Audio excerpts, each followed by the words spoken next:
Ohlsen, do some front squats. Man, he was feeling good, primed up, system's firing. So, we should be good. Dude, that's a wrap. We don't really have to film anything else for the rest of the weekend. So, like Travis said, we are in the midst of the quarterfinals here at Training Think Tank. It is April 8th. We have Thursday, Friday, Saturday, Sunday to get through 5 tests. We just finished 1. We're gonna do another one this evening, so we'll have 3 more over the course of the next 3 days. The one that we just did was a 4 rep max front squat. I feel pretty good about it. I hit 381, which pretty big for your boy, because I only have ever hit 401 for a single. So off to a good start. We've got a couple more awesome tests. Just to give everybody a little perspective, this is just a qualifier, it's just a stepping stone. This is not the CrossFit Games. So, for example, I hit 381, felt really good, like I probably could have gone up another 10 pounds, but we decided, hey, now's not the time, like save a little bit in the tank, that's a good enough score. So the rest of the weekend, it's gonna be like execute well, like perform at your best, but we're not putting ourselves at risk in any way physically. So got to make it through the next 4 tests, finish top 120 in North America, which I think is pretty feasible. And then we get to move on to semifinals, which hopefully is an in-person event in about a month and a half, 2 months.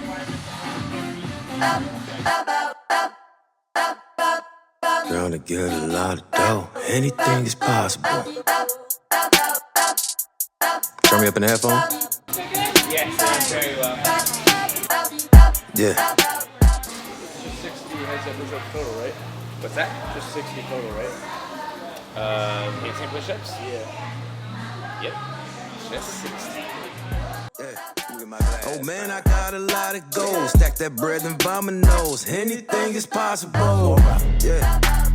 Trying to get a lot of dough and dirt through all the obstacles, cause anything is possible. Hey. Oh man, I got a lot of goals. Stack that bread and vomit nose. Anything is possible. Come on! I'm trying to get a lot of dough and dirt through all the obstacles, cause anything is possible. Yeah. Oh man, I got a lot of goals. Stack that bread and vomit nose. Anything is possible. Yeah, all I know is get paper. All I do is shit major. Bought a condo on the top floor, and the building's a skyscraper. Feeling like I'm Kobe, LeBron for the Lakers. Feeling like I'm Idris, Paul Walker, Taker. New Rollie, no diamonds in it. New Porsche, all dimes in it. I'm infatuated with prime women. Corona extra with the line in it. Just a taste to Henny. Used to be a pretty picture. Now I'm a pretty business. Ryan hard, nigga, old You guys did your range is so fast. I was like, come on, tall buddy. That last round of push press were That got real funky. I played the first, honestly, 5 rounds, it felt fine. That final round of push press, I was like, hello, arms. For sure. I didn't trip once. I sprinted to the wall, like jumped into the handstand push-up almost. No hesitation in picking up. Like there was nothing that I could have done to get you. You just got me because you're faster on that one. You beat Noah? Good to see you, man. How do you beat Noah? Good time hanging with your boy. Good. I like it a lot. It's good. It's hard. It's very rare. That's the first time I've done it in a competition, and you gotta enjoy it. You know, they don't come around too often. But of course, it's a strict handstand push-up workout. It's my best movement in CrossFit. He's really good at it too, so I gotta be like that good at it.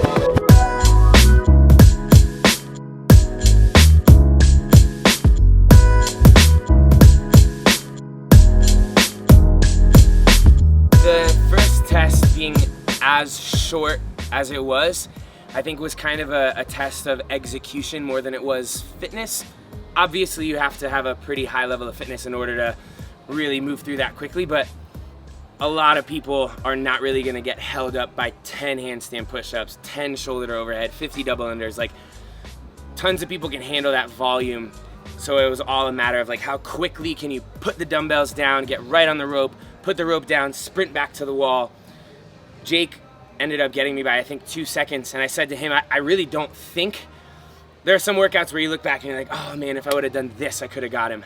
I don't think there was anything that I could have done on that one to have gotten him, because I didn't trip on my double unders. I transitioned relatively quickly. I think he just had a little bit of a faster cycle speed on some of the other movements, and that's where he took the cake. But yeah, in terms of the volume, I did look at it at first and I was like, man, that one seems easy. So it is gonna just come down to how well can you execute. It's interesting actually, because I think I ended up unfortunately getting wrapped up in the leaderboard during the open. I was pretty close to, I think I was second place going into the final week. And so I started feeling the pressure of, man, I could win this, like putting more concern into the open than I should have. And so because that ended up being the case, even more so for quarterfinals, I said, hey, back off, like, nobody's gonna remember who won quarterfinals. Just get the job done, keep your body healthy, and move on to the next one. All right, that is a wrap on quarterfinals day one. I feel relatively satisfied with my 2 performances. Body feels good, energy levels are high. We've got 3 days to finish 3 more workouts. So I'm actually not even sure what order we're gonna do them in. You guys will find out as we find out, but I hope you're enjoying the show so far. That's all I got, baby. Bye-ya! Considering doing event 5 right now. Snatch, burpee, walk, shuffle, because I feel like the more workouts that I can get done without having the soreness of the sit-ups and the pistols, the better. I feel awesome right now. I don't feel like either of those 2 have taken much out of me. That one's pretty short and not that fatiguing anyway. So I kind of figure maybe knock it out. Only have 2 more to go over the course of the next 3 days. Honestly, that's where I was leading to. Speaking of the workout, yeah, definitely wasn't the plan, but I might change things up and squeeze in a 3rd workout tonight, which sounds crazy, but my logic is the more you can do prior to doing the rope climb, pistol, GHD workout, the better, because I know that workout is definitely going to make me really sore through my core and hips and my quads, and I have to do that tomorrow morning. So if I do that tomorrow morning and I still have 2 to go, those other 2 are going to be impacted by how that one leaves me sore, how sore that one leaves me. So if I can knock one of them out tonight while I still feel good, may as well, I think.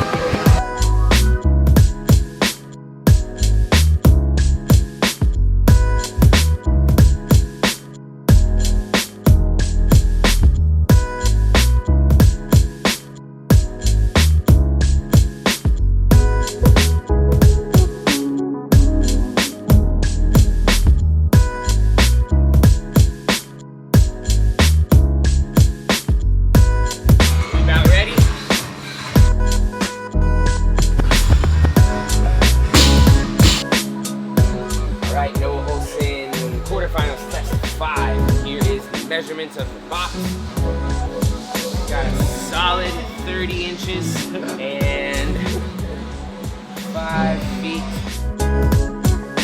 We're good there. We've got 25s on the bar here. It's 25s, 45 on men's bar. You can see the 45s.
We did the GHD sit-up rope climb pistol workout.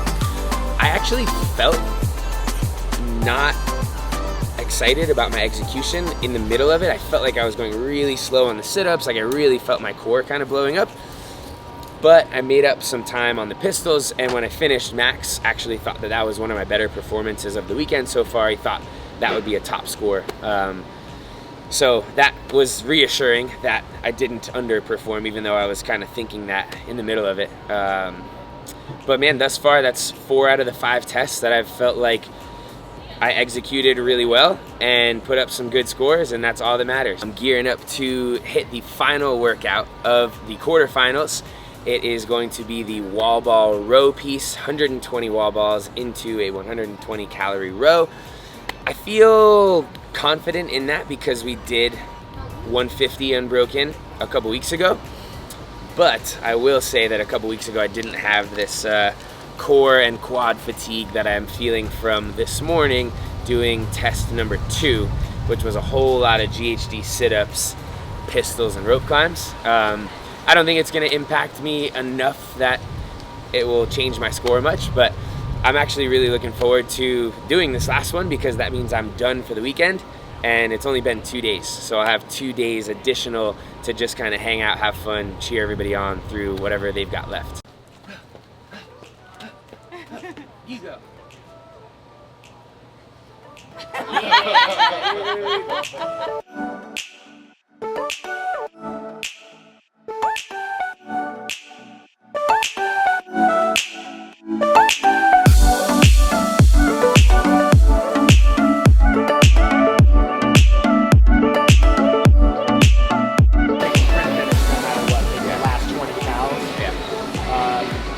Pace-wise, it's like a 1,500 meter pretty much in cow, and 1,500 is 140. So I think like maybe 1400. I was thinking, yeah, somewhere like 13, 14. Yeah, Yeah, I'd say high 13. Maybe like get on it at 12 to 13 just to settle in for get it up to like 14. just smooth. And then when you're 30 cals out, so when you hit 90, start to think about that being your thing, because that means you're less than or that means you're like a minute. I think 100. Depending on how hard you sprint. Easy. All right, Noah Ohlsen here for quarterfinals test number 3, wall ball row. Show you guys what we got. Got the rower here, concept 2. We'll have the monitor turned to 0. Got these dudes marking us off 10 feet exactly, all the way up there to the top of the tape. Perfect. Sit. Wall ball 20 pounds. And we're 8 feet from the line. Let's go, boys. Come on.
I want your real thoughts on the weekend. I'm done. Good. Yeah? Good? Good, but not great. Alright, I'll take it. It means there's room for improvement. That's Yeah, great. yeah. I'd rather you tell me that than, hey, you did perfect, man. I would have been third. That would not be good. Yeah. So prior to the workout, I was feeling like there was the potential that my legs were gonna cramp. Could have been quad, could have been like adductors, because this morning when I was trying to rip through the last 30 pistols, I could feel that they were like on the verge of cramping. So I don't know if that moment was in my mind or when I started warming up, I could just feel the tension in my legs, which could have led to cramping. That's obviously, you try not to think worst case scenario. If I'm starting a workout thinking, I hope my quads don't cramp, I hope my quads don't cramp, then not only are they probably gonna cramp, but you're distracted. You're not focused on the task at hand. So part of me was thinking, don't even share that with Max, but I thought I would just say it just in case, see what his feedback would be. Thankfully, they didn't cramp. I actually felt great on the wall balls. Didn't feel any of the fatigue from the pistols or the sit-ups, which was awesome. So I got through all 120 of those without honestly ever once even feeling like, ooh man, this is getting tough.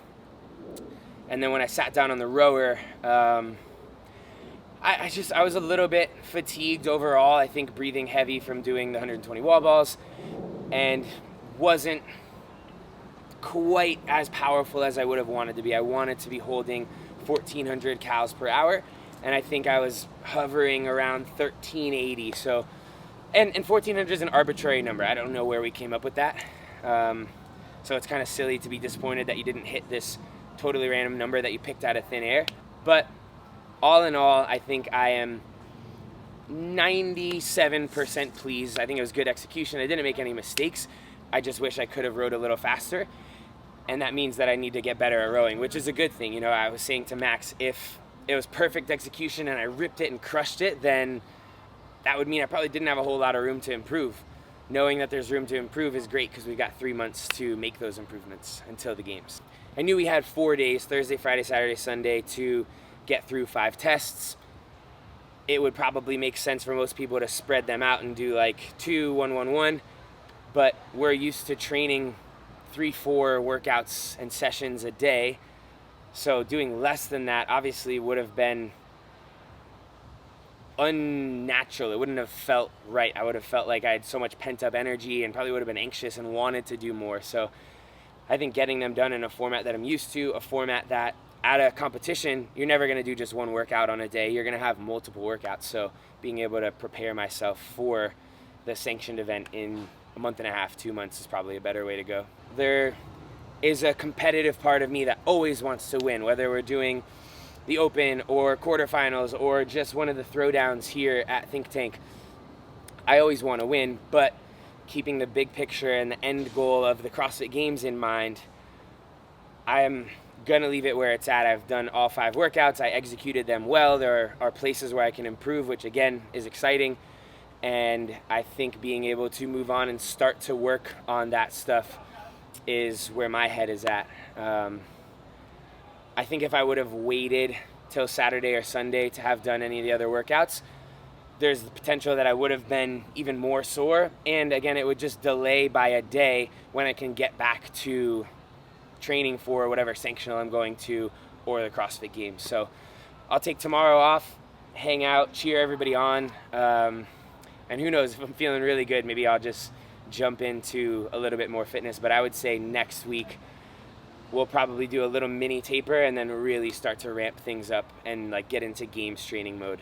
We've been training as a crew, as I think most of you guys know, myself, Travis, Jake, Kyle, and Sandra. And this weekend we kind of got mixed up. Like we didn't end up doing every single workout at the exact same time. We were limited by equipment. Some people wanted to go at different times, which is fine. Now that I'm done, I feel really very strongly invested in helping make sure that whole crew is able to move on. So we need everybody to finish in the top 120 in North America to make it on to the semifinals. And so I'm going to be cheering my head off, being a servant, doing whatever I can tomorrow to make sure that Jake and Kyle and Travis and Sandra all finish super strong so that we can move on and train. You know, I want all 5 of us to be in the semifinals training mode. I don't want anybody to be left out of that. I feel like it would be really bittersweet. So really hoping and praying that those guys are all able to make it. We can move on as a team. And I will be getting prepped for semifinals, I guess, from this point forward. I'm going to put down as my first pick, I guess, basically based on how we finish in quarterfinals, we submit to CrossFit. Out of the 4 semifinal options available in North America, we give them a list of our top 1, 2, 3, and 4 choices where we'd like to go. And then they will seed us at different competitions. Date-wise, location-wise, program-wise, I'm leaning toward hopefully being able to do the West Coast Classic. And that is mid-June. I think it's the 2nd week in June. So we're middle of April right now. That gives me all of the rest of April, all the rest of May, and then half of June. So like almost 3 months to get prepped for that, and then an additional month after to get prepped for the games. So we're a long ways out and we're in a good spot. I'm looking forward to seeing what the rest of the season brings.